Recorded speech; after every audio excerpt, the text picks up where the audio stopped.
बच्चों, हाँ जी सर, अगर आप सीए इंटर कर रहे हैं या सीएमए इंटर कर रहे हैं, सितंबर 26, जैन 27 या दिसंबर 26 में आपका अटेम्प्ट है, तो ये जो अमेंडमेंट वीडियो है ये आपके काम का है। ये अमेंडमेंट वीडियो किसको देखना चाहिए? ये अमेंडमेंट वीडियो उन लोगों को देखना चाहिए जो मई से सितंबर के अंदर में शिफ्ट हो रहे हैं। हालांकि मैं आपको बता दूं, आपका फाइनेंस एक्ट नहीं बदल रहा, आपका पहले भी फाइनेंस एक्ट 25 था, अभी भी फाइनेंस एक्ट 25 है। और ऐसा हो सकता है कि जिन लोगों ने हमारा रेगुलर और फास्ट ट्रैक लिया हुआ है उनने ऑलरेडी अमेंडमेंट्स को कर लिया है। इनफैक्ट किसी ने अगर मई 26 के अमेंडमेंट ऑलरेडी देख रखे हैं जो मैंने ऑलरेडी यूट्यूब पे अपलोड किए हैं, तो ये सेम है, कुछ नया एडअप नहीं हुआ है। हालांकि अगर आपका अटेम्प्ट स्पेसिफिकली सितंबर है और आपने ये अमेंडमेंट नहीं पढ़े तो आपने ये देख लेना चाहिए। हालांकि लेक्चर बहुत बड़ा नहीं है तो मैं सबको सजेस्ट करूंगा भले ही फास्ट फॉरवर्ड में, पर ये अमेंडमेंट जरूर देख लेना। पहला अमेंडमेंट आया है कौन सा टॉपिक के अंदर में? सैलरी के अंदर में। अगर आपको ये स्क्रिबल वाला नोट्स चाहिए तो ये स्क्रिबल वाला नोट्स मैं मेरे टेलीग्राम पे डाल रहा हूं, जिसका लिंक आपको नीचे दिया हुआ दिख रहा है। लिंक पे जाना, ये स्क्रिबल नोट्स निकाल लेना और चेक कर लेना। चलिए, सबसे पहला अमेंडमेंट आया है सैलरी के अंदर में। सैलरी के अंदर में जब भी आप परक्विजिट कैलकुलेट करते हैं, चाहे वो मोटर कार का हो, पर्सनल सर्वेंट का हो, गैस का हो, इलेक्ट्रिसिटी का हो या एजुकेशन फैसिलिटी का हो, ये परक्विजिट तभी टैक्सेबल होते हैं जब एम्प्लॉय स्पेसिफाइड एम्प्लॉय हो। ये परक्विजिट तभी टैक्सेबल होते हैं जब एम्प्लॉय कौन हो? स्पेसिफाइड एम्प्लॉय हो। अब स्पेसिफाइड एम्प्लॉय की डेफिनेशन थी, वो क्या हुआ करती थी? वो हुआ करती थी, अगर डायरेक्टर है who is an employee to company, ये स्पेसिफाइड एम्प्लॉय माना जाएगा। अगर कोई एम्प्लॉय है जिसके पास सब्सटैंशियल इंटरेस्ट है कंपनी के, वो भी स्पेसिफाइड एम्प्लॉय माना जाएगा। और अगर किसी एम्प्लॉय की सैलरी 50,000 पर एनम के ऊपर है, 50,000 पर एनम के ऊपर अगर है, तो वो भी स्पेसिफाइड एम्प्लॉय माना जाएगा। सरकार ऑलरेडी फाइनेंस एक्ट 25 में कह चुकी थी कि ये 50,000 की लिमिट को वो अपग्रेड करेगी, राइट? नोटिफिकेशन आया, नोटिफिकेशन नंबर 133/2025, नोटिफिकेशन नंबर आपको याद रखने की जरूरत नहीं। और उन्होंने इसी सैलरी की लिमिट को 50,000 से 4 लाख पे इंक्रीज कर दिया। यानी अब हम स्पेसिफाइड एम्प्लॉय किसे मानेंगे? जो डायरेक्टर हो, जिसके पास कंपनी के सब्सटैंशियल इंटरेस्ट हो, या फिर जिसकी एनुअल सैलरी, बेसिक वाली एनुअल सैलरी कितने से ऊपर जा रही हो? 4 लाख पर एनम के ऊपर जा रही हो, तो ये स्पेसिफाइड एम्प्लॉय है। और अगर ये स्पेसिफाइड एम्प्लॉय है तो motor car, personal servant, gas, water, electricity वाला परक्विजिट उनके लिए टैक्सेबल होगा। तो सभी बच्चों को रिकमेंडेड ये रहेगा कि एक, ये एमसीक्यू में पूछा जा सकता है स्पेसिफाइड एम्प्लॉय के लिए सैलरी का डेफिनेशन अब क्या है, तो 50,000 की जगह 4 लाख आप सिलेक्ट करिएगा। दूसरा हो सकता है सैलरी का जो क्वेश्चन है आपको, उसके अंदर में आपको ये चेक करना पड़े कि एनुअल सैलरी 4 लाख के ऊपर है तो ये वाले परक्विजिट उसके हाथ में क्या होंगे? टैक्सेबल होंगे। ये दो बातें आपको बस ध्यान में रखनी होगी, ठीक है मालिक? तो ये था पहला अमेंडमेंट। स्पेसिफाइड एम्प्लॉय की जो डेफिनेशन है उसमें 50,000 से क्या हो चुका है? 4 लाख हो चुका है। आते हैं सेकंड अमेंडमेंट, जो अगेन सैलरी की डेफिनेशन के अंदर में हुआ है, तो प्लीज ध्यान से सुनना। अगर एम्प्लॉयर एम्प्लॉय को मेडिकल फैसिलिटी प्रोवाइड करता है, तो ये प्रोवाइड की जाती है दो जगह पे, इन इंडिया, आउटसाइड इंडिया। अगर इन इंडिया प्रोवाइड किया तो सब कुछ एग्जम्प्ट है, सिर्फ जो रीइंबर्समेंट है वो टैक्सेबल है। याद आ रहा है? यस, चलो बल्कि याद करने की कोशिश करो। अगर गवर्नमेंट हॉस्पिटल में प्रोवाइड किया, एम्प्लॉयर्स हॉस्पिटल में प्रोवाइड किया, अप्रूव्ड हॉस्पिटल में प्रोवाइड किया, ग्रुप इंश्योरेंस प्रोवाइड किया, ये सब कुछ एग्जम्प्ट होता था, सिर्फ reimbursement in private hospital taxable होता था, correct? Medical facility outside India दिया तो हमें तीन बातें सोचनी होती थी, मेडिकल, स्टे एंड ट्रैवल। याद आ रहा है क्या? सो ट्रैवल, स्टे एंड मेडिकल, ये तीन बातें हमें सोचनी पड़ती थी। याद करके देखिए, मेडिकल और स्टे उतना एग्जाम्प्ट होता था जितना आरबीआई कहता था, और ट्रैवल तभी टैक्सेबल होता था जब ग्रॉस टोटल इनकम 2 लाख से एक्सीड कर रही है। क्या तुम्हें याद है? So come on once again, medical facility in India, outside India. Medical facility in India तभी टैक्सेबल है जब रीइंबर्समेंट हुआ। मेडिकल फैसिलिटी आउटसाइड इंडिया में तीन बातें थी, ट्रैवल, स्टे और मेडिकल। स्टे और मेडिकल उतना एग्जाम था जितना आरबीआई ने बोला, और ट्रैवल हम तभी टैक्स करते थे जब ग्रॉस टोटल इनकम 2 लाख के ऊपर चल जाए। अब ये जो 2 लाख की ग्रॉस टोटल की इनकम की लिमिट थी, इसको क्या किया जा रहा था? एनहांस करने की बात ऑलरेडी फाइनेंस एक्ट 2025 ने कर दी थी, और ये लिमिट को एनहांस कर दिया गया है। अब ट्रैवल वाला परक्विजिट तभी टैक्सेबल होगा in case of medical facility. अगर ट्रैवल फैसिलिटी भी दी है तो ये तभी टैक्सेबल होगा when gross total income exceed 8 lakh. तो रूल 3D को ऐड किया गया और बोला गया कि भैया ग्रॉस टोटल इनकम अगर 8 लाख से एक्सीड कर रही होगी तो ही ये परक्विजिट टैक्सेबल होगा। आसान भाषा में समझाने के लिए मैंने यहाँ पे एग्जांपल भी रखा है, देखिए। तो पहले ये लिमिट कितनी थी? 2 लाख थी, अब ये लिमिट कितनी हो गई है? 8 लाख हो गई है, ठीक है जी मालिक? ओके, अब इधर देखिए, एम्प्लॉयर ने एम्प्लॉय को मेडिकल फैसिलिटी और स्टे दिया आउटसाइड इंडिया, ठीक है? 1 लाख रुपए का कॉस्ट आया। आरबीआई कहता है मैं 80,000 तक के एग्जम्प्ट कर दूंगा। कितना परक्विजिट माना जाएगा? 20,000, और ये एम्प्लॉय की सैलरी में ऐड हो जाएगा। Click, okay. Next point, employer ने एम्प्लॉय को यही मेडिकल फैसिलिटी आउटसाइड इंडिया लेने के लिए ट्रैवल का भी दिया, एम्प्लॉय को भी प्लस उसके अटेंडेंट को भी। ट्रैवल की कॉस्ट आई कितनी? 80,000। अब अगर एम्प्लॉय का gross total income let's say 7 lakh है तो ये परक्विजिट टैक्सेबल ही नहीं होगा। यही एम्प्लॉय का ग्रॉस टोटल इनकम कितना है बेटा, 9 लाख है। क्या वो 8 लाख से एक्सीड कर गया? यस। तो ये जो ट्रैवल का कॉस्ट है फॉर एम्प्लॉय प्लस अटेंडेंट, ये क्या हो जाएगा, परक्विजिट मान लिया जाएगा 80,000 rupees. Everybody, so what is the amendment? Amendment कहाँ हुआ है? मेडिकल फैसिलिटी इन इंडिया में अमेंडमेंट हुआ है क्या? नहीं। कहाँ हुआ है? मेडिकल फैसिलिटी आउटसाइड इंडिया में अमेंडमेंट हुआ है। और मेडिकल फैसिलिटी आउटसाइड इंडिया में भी ट्रैवल तभी टैक्सेबल होता था जब हमारा ग्रॉस टोटल इनकम 2 लाख से ऊपर था। अब ये 2 लाख की लिमिट को क्या कर दिया गया है? 8 लाख कर दिया गया है। Please check.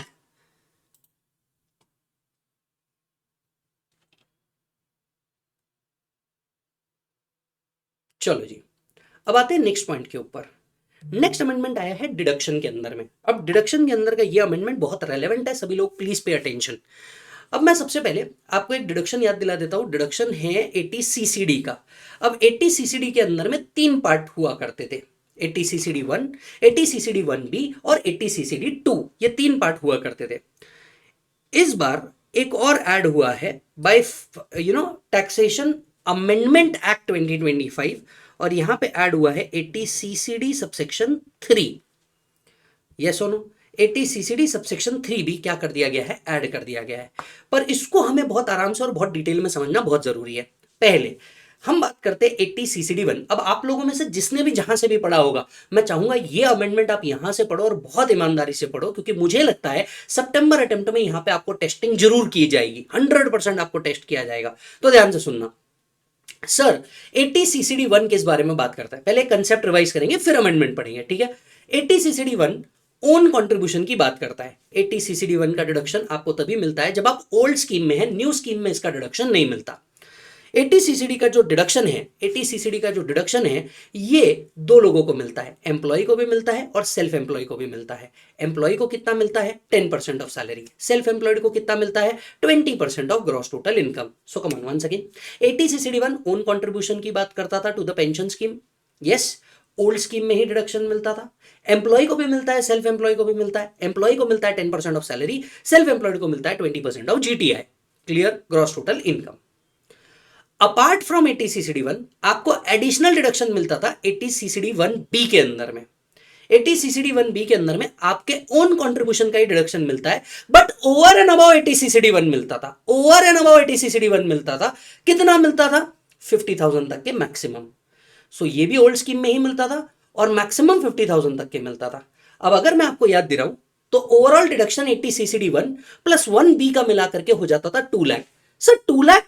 हमने तो सुना था 80C plus CCC plus CCD तीनों का मिला के 1,50,000 मिल रहा है। सर आप कुछ गलत बोल रहे हो, आप 2 लाख बोल रहे हो। मैं बिल्कुल सही बोल रहा हूं। आपने जो पढ़ा है वो ये है कि 80C, आपने 80CCE में पढ़ा है, 80C plus 80CCC plus 80CCD subsection 1, ये मिला के मिलता है 1,50,000 का। ये है वो। पर 80CCD1B जो है बेटा, ये एडिशनल देता है कितने का? 50,000 तक का। यानी ओवरऑल डिडक्शन आपका CCD1 और 1B मिला करके हो जाता है 2 लाख का। ये ऑलरेडी एक बार MCQ में पूछा जा चुका है। तो ये हो जाता है कितना बेटा? 2 लाख का। ये याद रखिएगा। तो मैक्सिमम लिमिट कितनी हो जाती है? 80CCD1 और 80CCD1B की मिला के मैक्सिमम लिमिट पहुंच जाती है 2 लाख पे। एवरीबॉडी, चलिए सीसीडी 1B का एक एग्जांपल ले लेते हैं तो आपको थोड़ा क्लिक होगा कि ये एग्जैक्टली कैसे वर्क करता है। इधर देखिएगा, मान करके चलिए आपकी ग्रॉस टोटल इनकम है 5,60,000। आपकी ग्रॉस टोटल इनकम कितनी है? 5,60,000। आपने अपना ओन कंट्रीब्यूशन दिया है लेट से 1,40,000 का। अब सबसे पहले डिडक्शन निकालेंगे 80 सीसीडी 1 के अंदर में। 80 सीसीडी 1 के अंदर में ग्रॉस टोटल इनकम दिया है, मतलब हम 20% ऑफ जीटीआई लेंगे।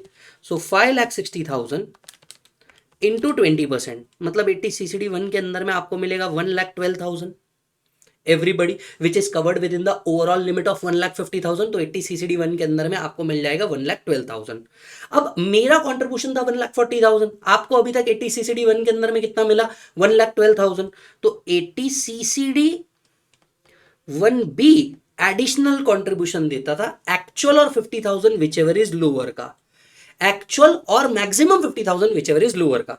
तो अब यहां कितना मिलेगा? 1,40,000 माइनस 1,20,000, जो डिफरेंस होगा 1,40,000, नॉट 1,20,000, 1,12,000। सो 1,40,000 माइनस 1,12,000 कितना हो गया मालिक? ये हो गया 28,000। तो 28,000 का डिडक्शन आपको कहाँ मिल जाता था? 80CCD1B। याद रखें 80CCD1 प्लस 1B दोनों ओन कंट्रीब्यूशन की बात करते हैं और दोनों भी तभी डिडक्शन मिलते थे जब जब जब जब जब बोलो जल्दी से, आप ओल्ड स्कीम ले रहे हैं। न्यू स्कीम के अंदर में ये बेनिफिट नहीं होता था। क्लियर है? राइट। तो 80CCD1 क्लियर हो गया, 80CCD1B क्लियर हो गया। अब 1B के अंदर में सबसे पहले अमेंडमेंट आया था। 1B के अंदर में क्या अमेंडमेंट आया था? एनपीएस वात्सल्य स्कीम, ध्यान से सुनना, एनपीएस वात्सल्य स्कीम के तहत अगर कोई अमाउंट आपको मिल रही है तो सबसे पहला अमेंडमेंट आया था एनपीएस वात्सल्य स्कीम का। यस, एक मिनट पहले ये लिख लो, किसी का अगर बाकी होगा तो ये लिख लो। डन। अब ध्यान से सुनना, सबसे पहला जो चीज थी वो ये थी, सबसे पहला जो अमेंडमेंट था वो ये था कि अगर आप एनपीएस वात्सल्य स्कीम में कंट्रीब्यूट कर रहे हैं, अब पहले ही एनपीएस वात्सल्य स्कीम होता क्या है ये समझ लीजिए। देखिए 80CCD1B के अंदर में अमेंडमेंट आया था कि if a parent oblique guardian contribute in the name of minor in NPS वात्सल्य स्कीम,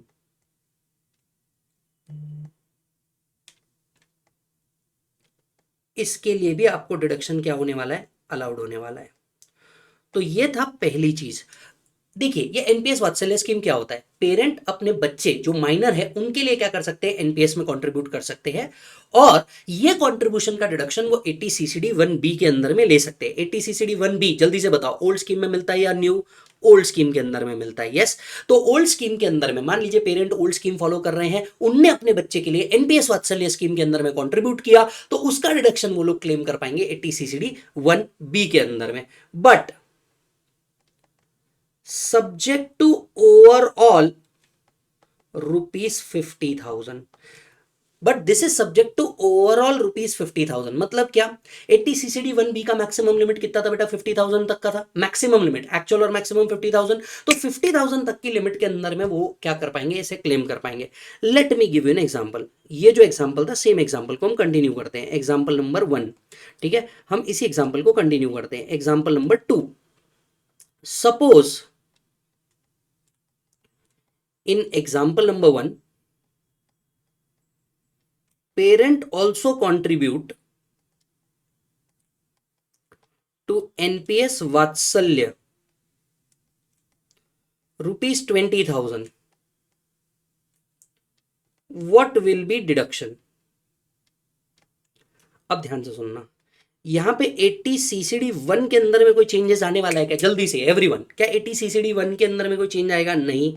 इसके अंदर में 1,12,000 जो आपका 20% ऑफ सैलरी, 20% ऑफ GTI आने वाला है वो वैसे ही रहने वाला है। 80CCD1B के अंदर में आपको कितना मिलेगा? अब आप सोच के देखिए। आपको याद है आपने 1,40,000 में से 1,12,000 ऑलरेडी यूज कर लिया था, 1,12,000 ऑलरेडी यूज कर लिया था, यानी यहाँ के 28,000 तो मिलेंगे ही मिलेंगे, बराबर है? यहाँ के 28,000 तो मिलेंगे ही मिलेंगे, प्लस प्लस प्लस ओवरऑल कितना मिलना था आपको? ओवरऑल 50,000 ही मिलना था। आपने और कितना कंट्रीब्यूट किया एनपीएस वात्सल्य में? 20। अब मुझे एक बात बताओ, क्या यहाँ पे 20,000 एनपीएस वात्सल्य के भी मिल जाएंगे क्या? हाँ या ना? क्या यहाँ पे 20,000 एनपीएस वात्सल्य के भी मिलेंगे क्या? हाँ या ना? हाँ। तो यहाँ पे कितना हो जाएगा? 48,000। तो अगर यहाँ पे आपने एनपीएस वात्सल्य स्कीम में कंट्रीब्यूट किया है तो एनपीएस वात्सल्य स्कीम के अंदर में भी जो आप कंट्रीब्यूट कर रहे हैं डिडक्शन मिल जाएगा। और अगर आप ध्यान से दें, we are covered in the overall limit of 50,000 only. अगर आप ध्यान से देखिए ओवरऑल लिमिट जो है हमारी ये 50,000 के ऊपर नहीं जा रही, तो ये जो एनपीएस वात्सल्य स्कीम के अंदर में कंट्रीब्यूट किया है इसका भी डिडक्शन आपको मिल जाएगा। और अगर आप ध्यान से देखें तो हमारा ओवरऑल 2 लाख के अंदर ही चल रहा है अभी भी। Yes everyone, are you getting the point? अब मान के चलिए यही एग्जांपल में 20,000 की जगह 30,000 हो जाता तो 20,000 की जगह 30,000 हो जाता तो यहाँ पे हम उतना ही डिडक्शन लेते जितना मैक्सिमम लिमिट कितना आता 50,000। मतलब उस केस में हम क्या करते, मैक्सिमम डिडक्शन जो लेते किसका, एनपीएस वात्सल्य का, वो 30,000 की जगह 22,000 ही लेते और ओवरऑल लिमिट पे कितने ला के रख देते, 50,000 ला के रख देते। क्लियर है मालिक एवरीबॉडी? सो 80 CCD 1 भी ओल्ड स्कीम में डिडक्शन मिलेगा पर मैक्सिमम अमाउंट 50,000 के ऊपर नहीं जाएगा, चाहे आप एनपीएस में कंट्रीब्यूट करो चाहे आप एनपीएस वात्सल्य स्कीम में कंट्रीब्यूट करो। क्या ये पॉइंट सबको समझ में आ गया क्या मालिक? यस, चेक कर लो।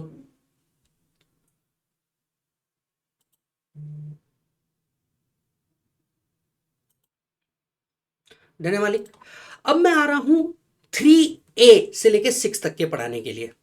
तो एक था एनपीएस वात्सल्य वाला पॉइंट, एनपीएस वात्सल्य वाला पॉइंट क्लियर हो गया सभी लोगों को? ठीक है, अब बढ़ते हैं आगे। अब मैं आ रहा हूं किसके ऊपर, यूनिफाइड पेंशन स्कीम के ऊपर। अब ये यूनिफाइड पेंशन स्कीम क्या है और यूनिफाइड पेंशन स्कीम कैसे वर्क करती है, बहुत अच्छे से ध्यान से सुनना, ठीक है? इसको पहले अगर आप समझेंगे तो आगे की चीजें बड़े आसानी से समझ में आ जाएगी। तो इधर मैं लिख रहा हूं,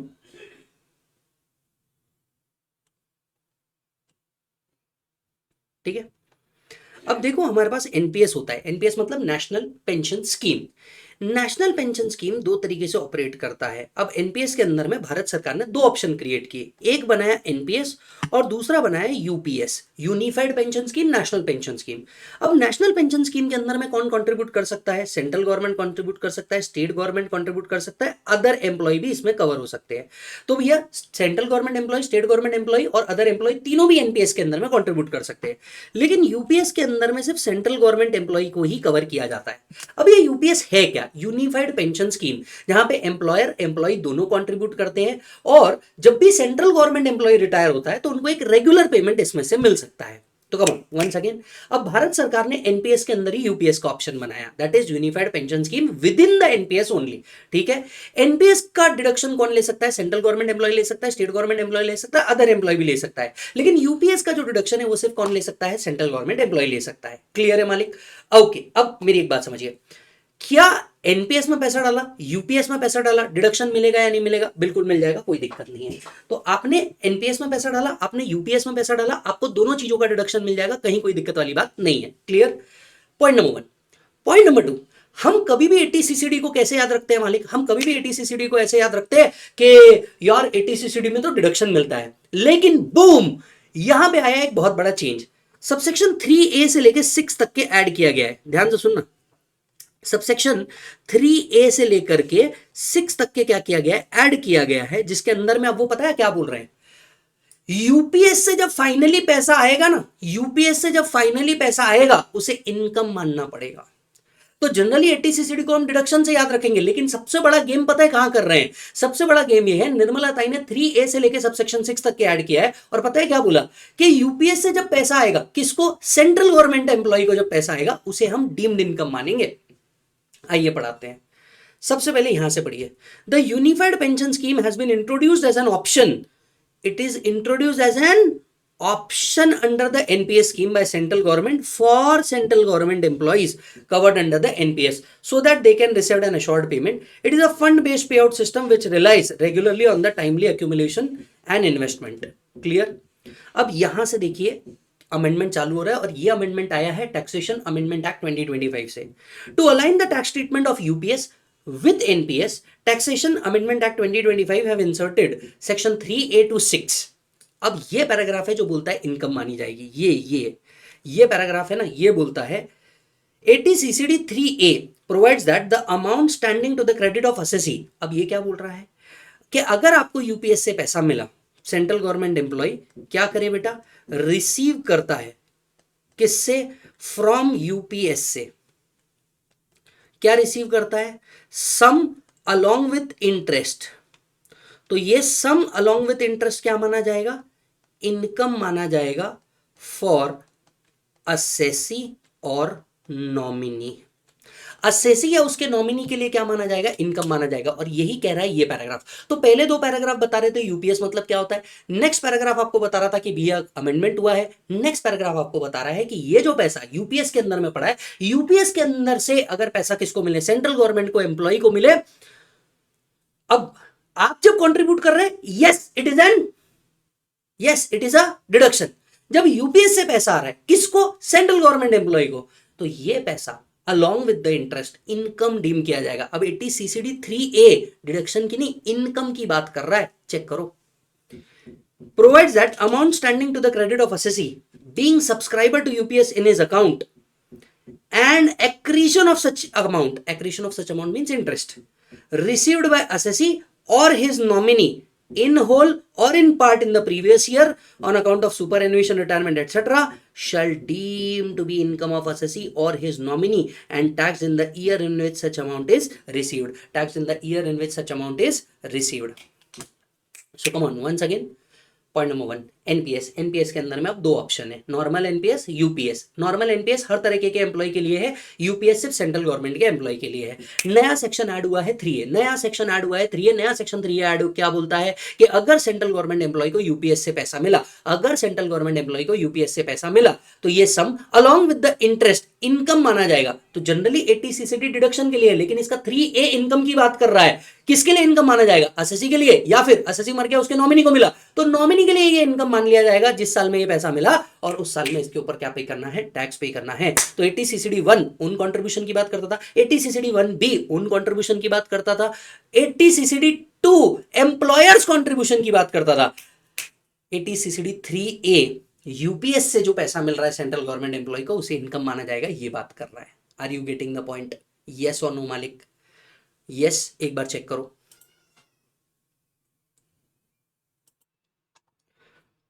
डन है मालिक?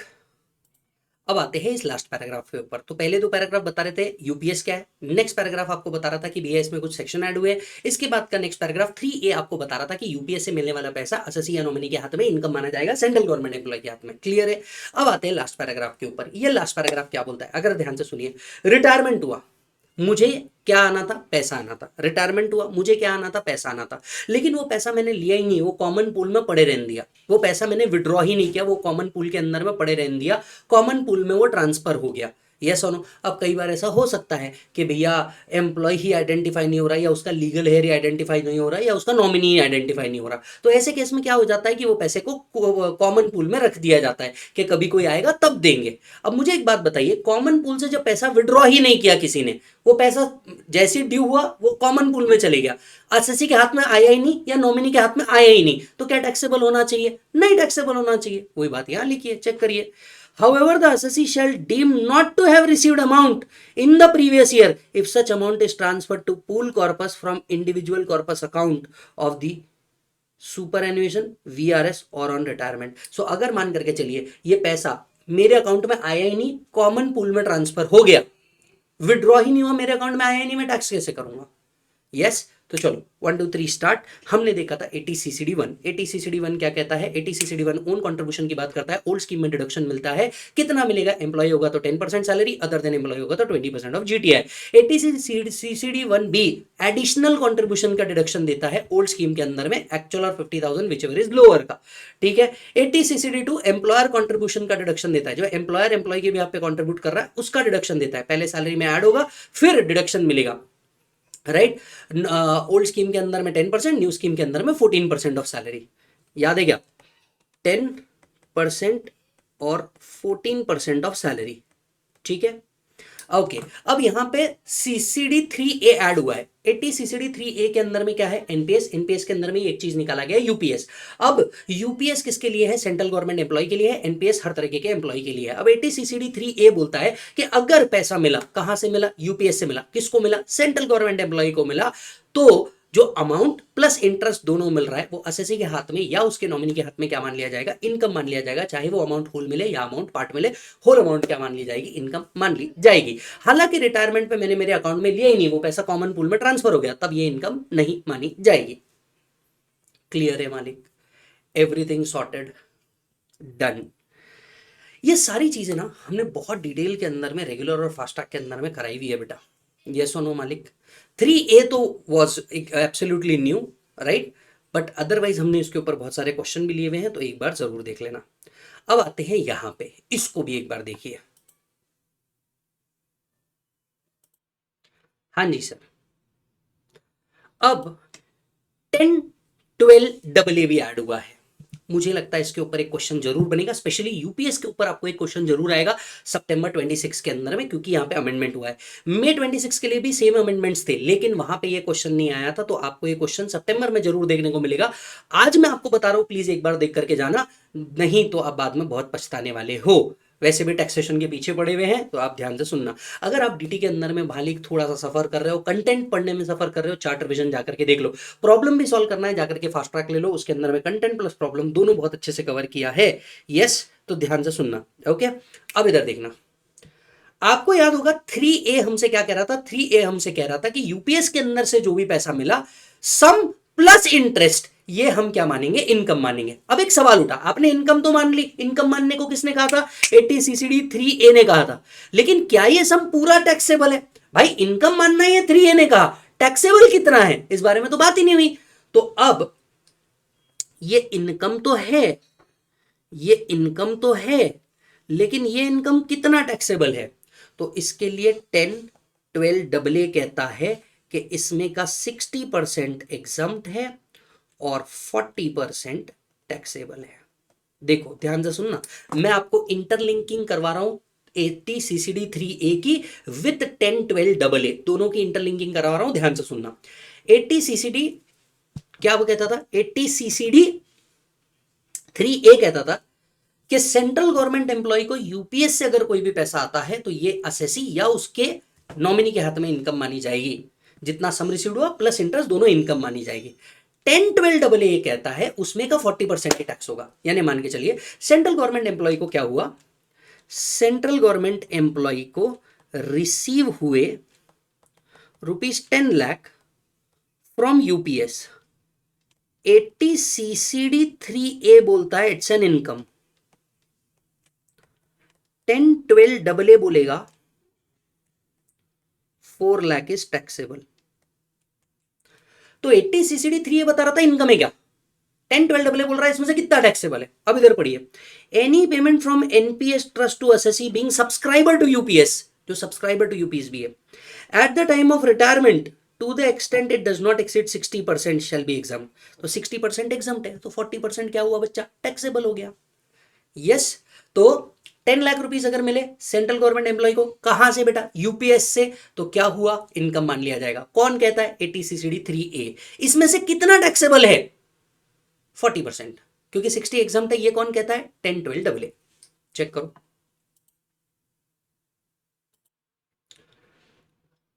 डन मालिक, आ जाओ। अब आते हैं 10, 12 AB। एक और चीज आई है यूपीएस से रिलेटेड, मतलब आप ध्यान से देखो कि आपके सितंबर 26 एंड जनवरी 27 के लिए यूपीएस कितना रिलेवेंट बन जाता है, यस और नो। तो एक बार चेक कीजिएगा क्या बोलता है। ये बोलता है कि मान करके चलो मालिक आपको कोई लमसम अमाउंट मिलती है, not at the time of superannuation. Superannuation के टाइम पे रहा तो क्या होगा ये हमको पहले ही पता है। मान के चलो इसके अलावा सुपर एन्युएशन नहीं हुआ, रिटायरमेंट नहीं हुआ, लेकिन उसके अलावा आपने लमसम अमाउंट क्या किया? यूपीएस से विड्रॉ कर लिया। अब इसका क्या होगा? ये जो लमसम अमाउंट आप विड्रॉ कर रहे हैं, राइट, ये जो लमसम अमाउंट आप विड्रॉ कर रहे हैं ये एग्जम्प्ट है। इधर देखिए, एनी सम रिसीव्ड, यस ध्यान से सुनना, any sum received as lump sum amount as per clause 6 of the para 2 of notification number this, right, of Department of Finance Service and assessee being subscriber to UPS scheme shall be exempt from tax। तो अगर आपको कोई lump sum amount मिल रही है being subscriber to UPS, तो आपके लिए ये क्या हो जाएगा? एग्जम्प्ट हो जाएगा। ये क्या कहता है? 10, 12 AB। यानी अब ध्यान से देखिए, रिटायरमेंट के टाइम पे मिले 60 एग्जाम्प्ट, 40 टैक्सेबल, लमसम अमाउंट मिले, और ये लमसम अमाउंट कैसे मिले? As per clause 6 of para 2 of the notification number which has been issued by department of financial service. तो ये आपके हाथ में क्या होने वाला है? एग्जाम्प्ट होने वाला है। अब ये पैराग्राफ आपको बताता है इसको कैलकुलेट कैसे किया जाएगा। 6 मंथ्स का सैलरी लिया जाएगा, बेसिक प्लस डीए, उसका 10%। A lump sum payment will be allowed on superannuation at the rate of 10% of monthly emoluments for 6 completed month. तो 6 मंथ का बेसिक प्लस डीए लेंगे, उसका 10% जो रहेगा ये लमसम अमाउंट होगा। इतना अमाउंट आपके हाथ में क्या रहेगा? एग्जाम्पशन रहेगा, अगर पैसा कहाँ से आया है? यूपीएस से आया है। तो अब मुझे नहीं लगता ये कैलकुलेशन वाला पार्ट आपको पूछा जा सकता है। हाँ, ये आपको पूछा जा सकता है। तो चलो एक बार फाइनली पूरा अमेंडमेंट को ध्यान से देखते हैं। सबसे पहला अमेंडमेंट आया था 3A के अंदर में। 3A बोलता है कि जितना भी पैसा यूपीएस से मिला सेंट्रल गवर्नमेंट एम्प्लॉय को right along with interest employee के हाथ में या उसके नॉमिनी के हाथ में टैक्सेबल हो जाएगा। 10 12 डबल ए कहता है ये पैसा अगर रिटायरमेंट पे मिल रहा है तो इसमें का 40% ही क्या होने वाला है, टैक्सेबल होने वाला है। 10 12 ए भी कहता है कि अगर लमसम अमाउंट मिला है, अगर क्या मिला है, लमसम अमाउंट मिला है, तो ये लमसम अमाउंट जो है ये क्या होने वाला है बेटा, एग्जम्प्ट होने वाला है। डन, चेक कर लीजिए, ये भी अमेंडमेंट खत्म हुआ। Yes sir. अब आते हैं लास्ट अमेंडमेंट के ऊपर। लास्ट अमेंडमेंट है with respect to linkage of PAN and Aadhaar. हम सब जानते हैं पैन और आधार को आपने लिंक नहीं किया, राइट, तो ऐसे केस के अंदर में आपका जो पैन है वो इनऑपरेटिव हो जाता था। क्लियर है? यस। तो आधार का प्रोविजन आया था 1 जुलाई 2017 से, और वो कह रहा था कि भी अपने को आधार और पैन को क्या करना है, इंटरलिंक करना है। अब क्या होता था, अगर आपने आधार और पैन को इंटरलिंक नहीं किया तो इसके 4 कॉन्सिक्वेंसेस थे, 4 कॉन्सिक्वेंसेस थे for non linkage of PAN and Aadhaar. Pan और आधार के नॉन लिंकेज में 4 कॉन्सिक्वेंसेस थे। कौन से 4 कॉन्सिक्वेंसेस थे? पहला, आपको रिफंड इशू नहीं किया जाता था। सेकंड, आपको इंटरेस्ट ऑन रिफंड इशू नहीं किया जाता था। Third and fourth, TDS and TCS जो था वो हायर रेट पे डिडक्ट होता था। तो 4 कॉन्सिक्वेंसेस थे पैन और आधार को लिंक ना करने के। पहला, आपको रिफंड नहीं देंगे। दूसरा, आपको इंटरेस्ट ऑन रिफंड नहीं देंगे। तीसरा, आपको टीडीएस टीसीएस प्रोवाइड नहीं करेंगे।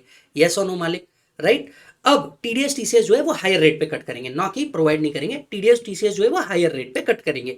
अब इससे क्या हो रहा था, एक्चुअली दिक्कत हो रही थी। यस और नो? तो सीबीडीटी ने एक सर्कुलर लाया। सीबीडीटी ने क्या लाया? सर्कुलर लाया, और उन्होंने बोला कि हाँ, पैन और आधार लिंक नहीं है, टीडीएस हायर रेट पे डिडक्ट होना चाहिए, लेकिन हम हायर रेट पे डिडक्ट नहीं करेंगे। कब? सो अगर पैन आधार लिंक नहीं किया तो क्या होता था दोस्त? पैन आधार लिंक नहीं किया तो 4 कॉन्सिक्वेंसेस थे, रिफंड नहीं मिलता था, इंटरेस्ट ऑन रिफंड नहीं मिलता था, टीडीएस टीसीएस हायर रेट पे डिडक्ट होता था। पर सर्कुलर आया, सर्कुलर आकर के बोलता है कि सर देखो, अगर आपने आधार और पैन को लिंक कर दिया ऑन और बिफोर 30/9/2025, और इसकी जो फीस है ना, अमाउंट अलोंग विथ फीस, ये आपने पे कर दिया बिटवीन अप्रैल टू जुलाई 25, तो आपने क्या कर दिया, इससे रिलेटेड जो फीस है वो पे कर दी। आधार पैन को लिंक करने की फीस जो है ये आपने पे कर दी अप्रैल से जुलाई के बीच में, और आपने आधार और पैन को लिंक भी कर दिया बाय मैक्स सितंबर 25। तो आपको जो टीडीएस टीसीएस है ना वो हायर रेट पे डिडक्ट करने की जरूरत नहीं। इधर देखिए, CBDT has provided relief to the director collector from applicability of higher TDS TCS rate in the following case. Case number 1, where the amount is paid or credited, amount आपने पे कर दी along with the fees, कब? अप्रैल से लेके जुलाई तक के, and PAN is made operative max before 30/9/2025। सो अगर आपने फीस और जो अमाउंट है वो पे कर दी अप्रैल से जुलाई के बीच में, आपका आधार पैन भी लिंक कर दिया है कब तक के? सितंबर 25 तक के, तो आपको जो टीडीएस टीसीएस भी डिडक्ट करेगा वो हायर रेट पे डिडक्ट ना होकर नॉर्मल रेट पे डिडक्ट हो जाएगा। कौन से केस में? जहां आधार पैन लिंक नहीं था, कोई बात नहीं, आपने अप्रैल से जुलाई के बीच में पे कर दो, सितंबर तक के आधार पैन को लिंक कर दो, हम आपसे टीडीएस हायर रेट पे डिडक्ट नहीं करेंगे। लेकिन जहां आपने अमाउंट पे करी 1 अगस्त के बाद, जहां आपने अमाउंट पे करी 1 अगस्त के बाद, अब आपके आधार पैन को लिंक होने के लिए कितना मंथ लगेगा? 2 मंथ लगेगा, तो आप पे नॉर्मल रेट भी 2 महीने बाद ही लागू होंगे। The pan is made operative with in 2 months from the end of the month in which amount is paid और क्रेडिटेड। तो ऐसे केस में जो आप पे हायर रेट है, जो आपके नॉर्मल रेट है, वो कब लगेंगे? आफ्टर 2 मंथ्स लगेंगे। तो बड़ा सिंपल है, जरा ध्यान से सुनना। आधार पैन लिंक नहीं था, 4 कॉन्सिक्वेंसेस थे, रिफंड इशू नहीं होगा, इंटरेस्ट ऑन रिफंड इशू नहीं होगा, टीडीएस टीसीएस हायर रेट पे कटेगा। टीडीएस टीसीएस काय पे कटेगा? हायर रेट पे कटेगा। पर टीडीएस टीसीएस हायर रेट पे नहीं कटेगा। कब? जब अप्रैल से जुलाई 25 के बीच में आपने पे कर दिया, एंड आपका पैन भी कब तक ऑपरेटिव हो गया? सितंबर 25 तक के ऑपरेटिव हो गया। हालांकि आपने जो पेमेंट किया वो 1 अगस्त के बाद किया, हालांकि जो आपने पेमेंट किया वो 1 अगस्त के बाद किया, तो जब फिर पैन ऑपरेटिव होगा 2 महीने के अंदर में, उसके बाद ही आप पे नॉर्मल रेट लगेंगे, तब तक के आप पे हायर रेट लगते रहेंगे। Is that done? Yes sir. तो यहां मालिक आपका सितंबर 26 तक के जितने भी अमेंडमेंट है वो सारे के सारे अमेंडमेंट कंप्लीट हो चुके हैं, और ये सारे अमेंडमेंट सहित मैंने आपको पूरा चार्ट रिवीजन करवाया है। रिक्वेस्टिंग एवरीवन कि आप प्लीज अपना एक बार चार्ट रिवीजन जरूर देखिएगा, एंड ये अगर आपको हेल्पफुल लग रहा है तो प्लीज अपने दोस्तों को भी जरूर फॉरवर्ड कर दीजिएगा। यस मालिक, ये जो मैंने स्क्रिबल किया है along with all the example, ये मैं टेलीग्राम के ऊपर डाल रहा हूं, और टेलीग्राम का लिंक मैं आपको वीडियो के नीचे देख रहा हूं, तो जरूर आपने क्या कर लेना, एक बार वहां से निकाल लेना। क्लियर है मालिक? Yes. Exam point of view से अगर मैं बात करूं सितंबर की, तो आपके लिए जो सैलरी के अमेंडमेंट है ये रिलेवेंट है, और ये जो यूपीएस वाला अमेंडमेंट है ये भी बहुत रिलेवेंट है, ये पढ़ के जाना। होपफुली आपको मजा आया होगा। आज के लिए थैंक यू, मिलता हूं अगले वीडियो में। Bye bye and take care.